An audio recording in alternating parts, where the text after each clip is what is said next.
I find myself in an incredibly complicated and emotionally taxing situation, and I'm at a loss for what to do. My father is terminally ill, and there's a whirlwind of drama surrounding his inheritance. I'll do my best to explain the intricate web of relationships and events that have led to this point. Some background. My mother, Claire, passed away when I was 10 years old. She had been battling breast cancer for years, and her death hit both my father and me like a ton of bricks. Mom had always been the glue that held our family together, with her warm smile and knack for finding the silver lining in any situation. Her absence left a gaping hole in our lives. For the next few years, it was just my dad and me against the world. We muddled through our grief together, learning to navigate a life without Mom. During this time, we grew incredibly close. Dad threw himself into being both mother and father to me. He'd wake up early to make me breakfast before school, attend every soccer game and school play, and stay up late helping me with homework. We had a standing Friday night movie tradition, complete with homemade popcorn and root beer floats. Those years were tough, but the bond we forged was unshakable, or so I thought. When I was 13, my dad, Tom, started dating Paige, now in her 50s. She worked at the same accounting firm as him, and they met at a company picnic. Paige was cheerful and outgoing, a complete contrast to my dad's more reserved nature. At first, I was suspicious of her. No one could ever replace my mom. But Paige made an effort to connect with me. She'd bring me little gifts and ask about my interests. She seemed genuinely happy when Dad and I recounted stories from our past. For a while, I was cautiously optimistic that we could form a new kind of family. Paige has a daughter, Lily, who's 2 years younger than me. Lily and I got along okay as kids, but were never super close. She was into dance and fashion, while I was more of a bookworm and outdoor enthusiast. We were cordial to each other, but didn't have much in common. Paige also has a much younger sister, Annie, who's 10 years younger than me. Annie was still in high school when Paige and my dad got married, so she wasn't around much at first. My dad and Paige tied the knot when I was 15. The wedding was a lavish affair, much more extravagant than anything my mom would have wanted. I remember feeling a twinge of discomfort at the opulence, but I pushed it aside. Dad seemed happy, and that's what mattered, right? For a while, things were relatively stable, but as the years passed, I started noticing changes in Paige, and in my dad. Paige became increasingly preoccupied with material possessions and social status. She was always pushing for bigger houses, fancier cars, more exotic vacations. My dad, who had always been frugal and practical, started giving in to her demands more and more. I think he was terrified of losing another partner, of being alone again. I remember one particular incident that highlighted this shift. For my 16th birthday, my dad had promised to take me on a camping trip, just the two of us, like we used to do before Mom died. I was really looking forward to it. But a week before we were supposed to leave, Paige announced she had booked a surprise trip to a luxury resort in Bali. My dad, caught between his promise to me and his desire to please Paige, chose the Bali trip.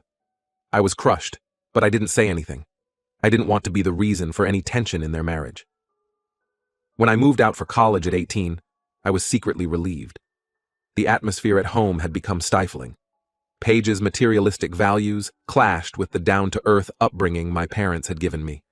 Whenever I visited, she'd make subtle digs about my choice of major, English literature, not practical enough in her eyes, my second-hand clothes, or my summer job at a local bookstore. "Wouldn't you rather intern at your father's firm?" she'd say, her voice dripping with faux concern. "You need to start thinking about your future, dear." These comments, coupled with the growing distance between my dad and me, made me reluctant to come home. Our once close relationship had become strained. When we talked on the phone, our conversations felt forced and superficial. Gone were the days of heart-to-heart talks and inside jokes. I could sense my dad's disappointment in my infrequent visits, but I didn't know how to bridge the gap that had formed between us.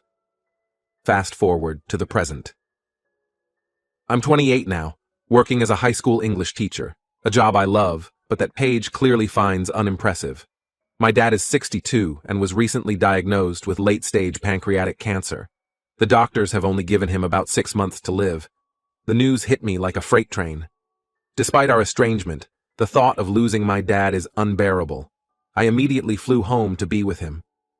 At first, Paige put on a show of being the grieving, supportive wife. She fussed over my dad's comfort and spoke in hushed, sympathetic tones. But as soon as the topic of my dad's final arrangements and will came up, her mask slipped. My dad, looking frailer than I'd ever seen him, told me he wanted to leave a significant portion of his estate to me. He spoke of regrets, how he wished we hadn't grown apart, how he wanted to make sure I was taken care of. In that moment, I saw a glimmer of my old dad, the one who had been my rock after Mom died. I was deeply touched that despite everything, he still cared about my well-being. Paige's reaction was explosive. She flew into a rage, screaming that I didn't deserve a penny because I had abandoned the family. Her face contorted with fury as she spat out that all of my dad's money should go to her and Lily, his real family now. The venom in her voice when she said real family made my blood run cold. My dad tried to calm her down, his voice weak but firm. "Paige, please, Jack is my son. Of course he's getting an inheritance." But Paige was beyond reason. She threatened divorce if my dad left me anything in the will. "I'll contest it," she snarled. "I'll drag this through the courts for years if I have to." I was stunned by her brutality. This woman who had once brought me thoughtful gifts and asked about my day was now showing her true colors, and they were ugly. To behave this way while my dad is literally on his deathbed? I was unable to understand it. The atmosphere in the house has been unbearably tense ever since. Paige is constantly trying to poison my dad against me. She whispers in his ear when she thinks I can't hear, telling him I'm only here for the money, that I don't really care about him. It's so far from the truth that it makes my heart ache. I love my dad, flaws and all. I'm devastated that he's dying, and I want nothing more than to reconnect with him in the time we have left. The other day, I overheard a disturbing phone conversation between Paige and her youngest sister Annie, 21F. They were huddled in the guest room, voices low but intense. I couldn't make out all the details, but it was clear they were plotting something to discredit me in my dad's eyes. Annie said something about making him slip up, and Paige responded with a cold laugh, saying, "Tom will never forgive him if this works." I'm deeply worried about what they're planning. I don't trust either of them, but I don't know how to protect myself without coming across as paranoid or money-hungry, exactly what Paige accuses me of being. In all of this mess, the only unexpected ally I've found is my stepsister Lily, 26F. She approached me quietly one evening when Paige was out. "I know what my mom is doing is wrong," she whispered, her eyes darting nervously to the door. "I'm on your side, Jack, but I'm scared to speak up against her." I appreciated Lily's support, but I understood her reluctance to get involved. Paige's wrath is a formidable thing. I feel so lost and alone in all of this. The money isn't even my primary concern, though I won't lie, the financial security would be nice, especially given my teacher's salary. What I really want is to spend these final months with my dad without all this toxic drama swirling around us. I want to repair our relationship, to tell him all the things I've held back over the years, but Paige's constant interference makes that nearly impossible. I'm at a crossroads, unsure of how to proceed. Should I confront Paige about the conversation I overheard? Should I warn my dad about what might be coming? Or should I try to keep my head down and avoid engaging, focusing solely on my dad? Any advice would be immensely appreciated. I'm drowning in this situation, and I don't know which way to turn. Update 1. I want to thank everyone who took the time to comment on my last post with advice and words of support. Your kindness has been a lifeline during this tumultuous time. A lot has transpired over the past couple of weeks, and I felt compelled to provide an update on the situation. I wish I could say things improved, but the reality is that the situation deteriorated significantly before any positive changes occurred. The plot I overheard Paige and Annie discussing came to fruition, and it was even more twisted and malicious than I had imagined. About a week after my initial post, Annie started showing up at the house with increasing frequency. She was constantly maneuvering to get me alone, trying to engage me in conversation. At first, I attempted to be polite while maintaining my distance, but her persistence was unnerving. She'd corner me in the kitchen while I was making coffee or appear suddenly in the hallway as I was heading to my room. One particularly difficult evening, when my dad was having a really rough day and was heavily medicated, Annie made her move. She found me in the kitchen, where I was preparing some soup for my dad. Without warning, she pressed herself against me, her hands roaming inappropriately as she whispered suggestive comments in my ear. I was shocked, and disgusted. I firmly told her to back off and quickly left the room, my heart pounding with a mixture of anger and anxiety. The next day, all hell broke loose. Annie went to my dad, putting on an Oscar-worthy performance of a young woman wronged. Through carefully crafted tears, she spun a tale of how I had been secretly dating her for months, had gotten her pregnant, and then coerced her into getting an abortion. She claimed that I had come on to her aggressively the night before, taking advantage of her long-standing feelings for me. It was all a web of vicious lies, but Annie's performance was disturbingly convincing. She had fabricated an extensive trail of evidence, fake texts, doctored photos, even a forged receipt from an abortion clinic. Paige, of course, backed her up entirely, claiming she had suspected something was going on for a while, but hadn't wanted to believe it of me. My dad, weakened by his illness and the strong medications he was on, believed them. The look of disappointment and anger on his face is something I'll never forget. He started yelling at me, his voice hoarse but filled with fury. "How could you do this?" he demanded. "To your own aunt? I thought I raised you better than this. You're no son of mine." The words cut deep, reopening old wounds of our estrangement. I tried desperately to defend myself, to explain that it was all a lie, but Paige and Annie had clearly planned this meticulously.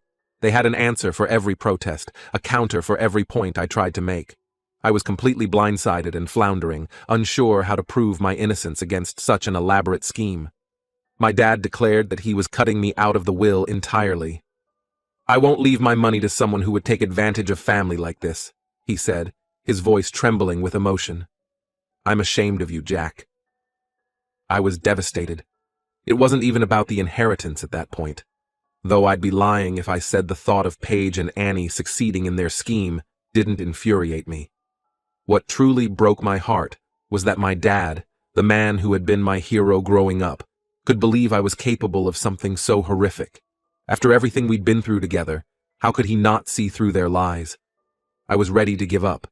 The weight of it all, my dad's illness, Paige's manipulations, and now this elaborate character assassination, felt too heavy to bear. I started packing my bags, figuring I'd return to my small apartment and try to process everything that had happened. But then, in a twist I never saw coming, Lily stepped up in a way that left me awestruck. As I was shoving clothes into my duffel bag, Lily burst into the room where my dad, Paige, Annie, and I were all gathered. Her face was pale, but her jaw was set with determination. "Stop," she said, her voice shaking slightly. "This isn't right. I have proof that Mom and Aunt Annie are lying." The room fell silent. Paige's face drained of color, while Annie's eyes darted nervously between Lily and my dad. Lily pulled out her phone and, with trembling fingers, played a recording. The voices of Paige and Annie filled the room, crystal clear and undeniably damning. They were gleefully planning the entire scheme, laughing about how easy it would be to fool my gullible, drugged-up father and get me cut out of the will. They discussed every detail, the fake texts, the forged documents, even coaching Annie on how to cry convincingly. "Once Jack is out of the picture," Paige's voice said, "we'll have access to all of Tom's money. That little teacher's salary of his won't get him far if he tries to fight us in court." My dad's face crumpled as he listened. He looked older than I'd ever seen him, the weight of betrayal evident in every line of his face.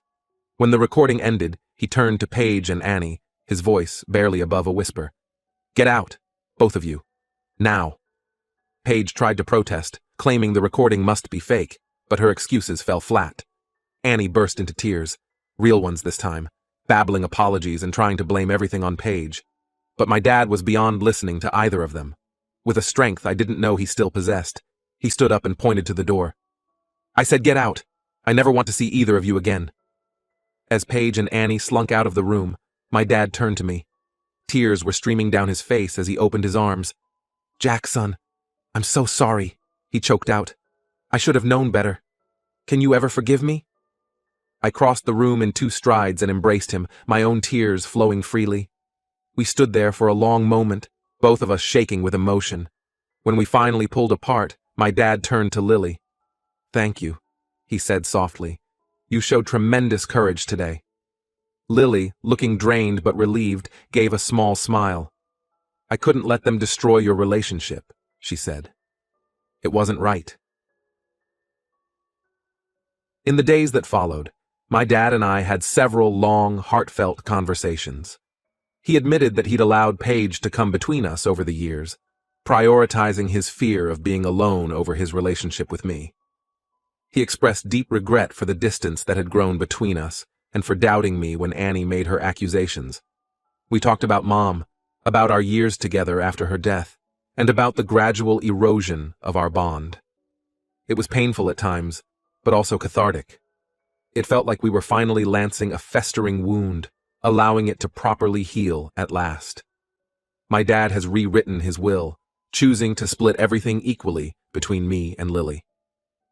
She proved herself to be family in a way Paige never did, he told me. Paige, predictably, is threatening to contest the will. She's been calling and leaving nasty voicemails, alternating between threats and attempts at manipulation. We've blocked her number and are working with my dad's lawyer to ensure everything is airtight legally. I'm still processing everything that's happened. The emotional whiplash of the past few weeks has left me feeling drained and somewhat shell-shocked, but underneath it all, there's a current of cautious optimism. I have my dad back, and we're making the most of the time we have left together. It's not a happy ending. His prognosis hasn't changed, but it's far better than I could have hoped for when I first wrote my original post. Lily and I have been supporting each other through all of this. I'm incredibly grateful for her bravery in coming forward with the recording. She's struggling with conflicting emotions about her mom, and I'm doing my best to be there for her as she works through it all. There's still a long road ahead, with my dad's declining health and the potential legal battles with Paige looming on the horizon. But for now, I'm focusing on rebuilding my relationship with my dad and creating some final, precious memories together. Thank you again to everyone who offered support and advice. Your kindness has meant more than you know. Update 2. It's been about a month since my last update, and I felt compelled to share the latest developments in this ongoing saga. With a heavy heart, I must report that my father passed away last week. His health declined rapidly towards the end, faster than any of us expected. The last few weeks were a whirlwind of hospital visits, conversations with hospice care workers, and precious moments stolen in between. Despite the sadness of losing him, I'm incredibly grateful for the time we had together in his final weeks. Without the cloud of Paige and Annie's lies hanging over us, we were able to reconnect in a way I hadn't thought possible.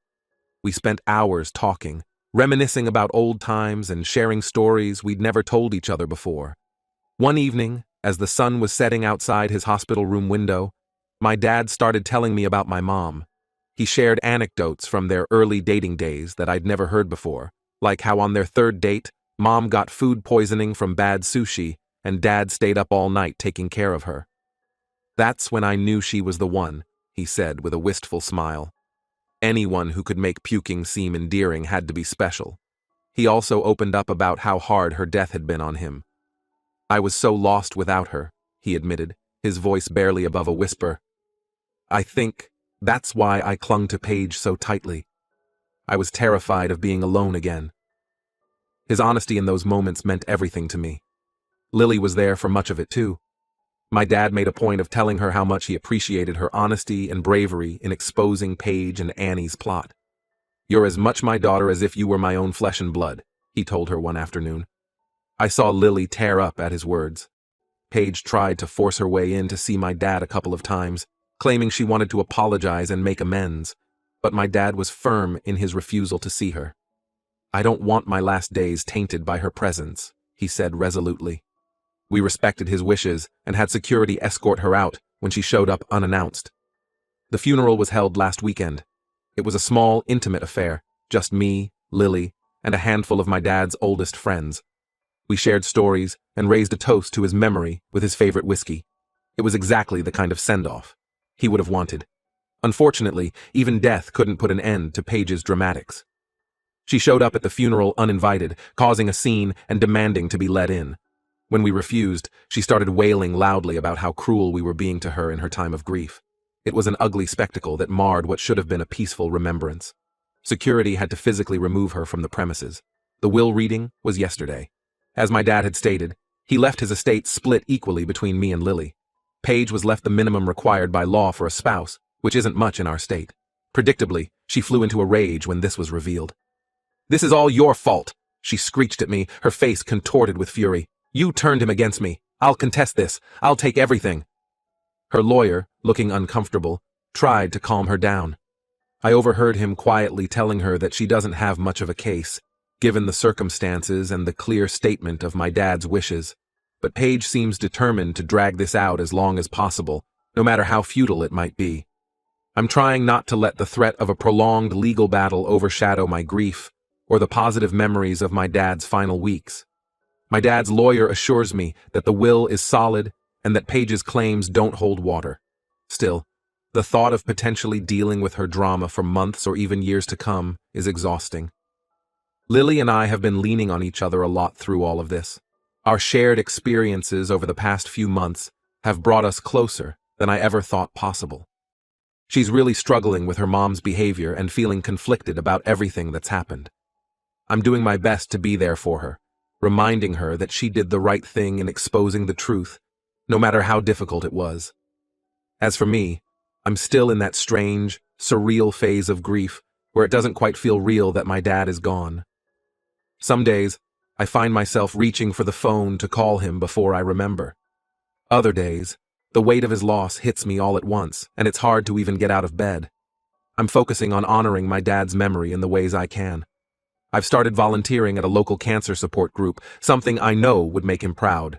I'm also thinking of using part of my inheritance to set up a scholarship fund in my parents' names at the high school where I teach.